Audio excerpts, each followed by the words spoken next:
Magandang araw ho sa inyo lahat. Ngayon po ay Tuesday, it's our Strong Family Prayer and Exhortation. Tayo po muli ay dadako na ho sa pananalangin. Shall we pray? O aming Ama, maraming salamat sa araw nito. Pagpalaan niyo po muli ang pamilyang Pilipino na sila makakilala kay Jesucristo at tanggapin nila si Jesus na kanilang maging Panginoon at tagapagligtas sa araw na ito. Sa pangalan ni Jesus. Amen.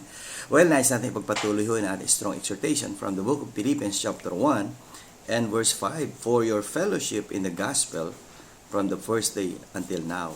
Well, pakikibahagi ho sa Ebanghelyo na ating pinapahayag na si Jesucristo lamang ang tagapagligtas.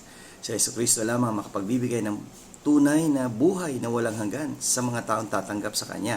Kaya ang hamon natin ngayon ay kung hindi mo pa tinatanggap kaibigan, kapatid, kapamilya, ang ating Panginoong Jesucristo, tanggapin mo na siya ngayong araw na ito. Tanggapin mo si Jesus na iyong maging Panginoon at tagapagligtas. Okay? At see you tomorrow sa ating pagpapatuloy ng gawain ito. Let us all support Strong Family Pilipinas